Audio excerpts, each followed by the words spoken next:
হাজী মোহাম্মদ বশিরউদ্দিন, আমি ডানিং মৌলভীবাজার ব্যবসায়ী সমিতির সভাপতি এবং এই কাঁচা বাজারটা আমি আজ হতে 12 বছর আগে আমি সাপ কবলা রেজিস্ট্রি সহকারে আমি কিনছি।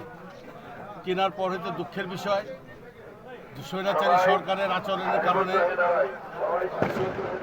বিগত সরকারের কারণে আমরা এই জায়গাটা দখল নিতে পারি নাই, মানে বুঝায় আমাদেরকে দেয় নাই। দুইটা মেয়র গেছেন, একটা সাহিদ খোকন আর একটা গেছে লাস্টের তাপস।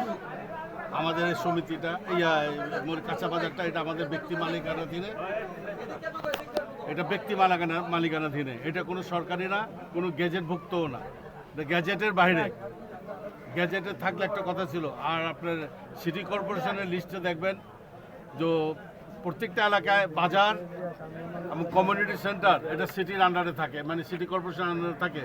একমাত্র আমাদের কাঁচা বাজারটা সিটি কর্পোরেশনের মধ্যে নাই, লিস্টেই নাই। হ্যাঁ, এখন মূল সমস্যাটা হলো আমরা যারা মালিক আছে আমাদেরকে এটা বুঝিয়ে দেওয়া হোক, এবং আমরাও যাতে এখানে যে অনেক ব্রিটিশ টাইম থেকে দোকানদার আছে যারা দোকানদারি করে ব্যবসা করে, তারাও যাতে আমাদের মাধ্যমে এখানে বসার সুযোগ পায়, দোকান পায়, এই ধরনের চিন্তা ভাবনা আমাদের আছে। এখন এটা আমরা ওইভাবে নিতে পারলে আমরা এটা বুঝিয়ে দিব। আপনারা কি কোনো এই বিষয়ে অভিযোগ করছেন থানায় বা কোনো কোর্টে? আমাদের মন্ত্রণালয়ে অভিযোগ করা আছে, জেলা প্রশাসকের এখানে অভিযোগ করা আছে, জেলা প্রশাসকের এখানে আমার চিঠি চালিয়েছি, সব হয়েছে।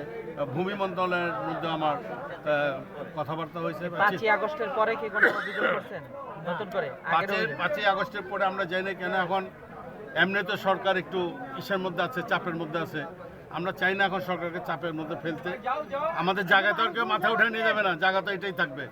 তো আমরা একটু ঠান্ডা হোক, আমরা অবশ্যই যাব। আর এখন যদি আপনাদের মাধ্যমে যদি এটা কোনো সরকারকে অবহিত করে যদি এটা করা যায়, তাহলে ওইটা হলে মোর দেন বেটার। ঠিক আছে, ঠিক আছে ভাইয়া। আপনাদের কারা কারা উপস্থিত আছেন একটু বসা আমি সেটা কথা বলতে পারি, কারণ পত্রিকা তো ভাই নিউজ করতে পুঙ্খানুপুঙ্খানুভাবে তথ্যগুলো লাগে।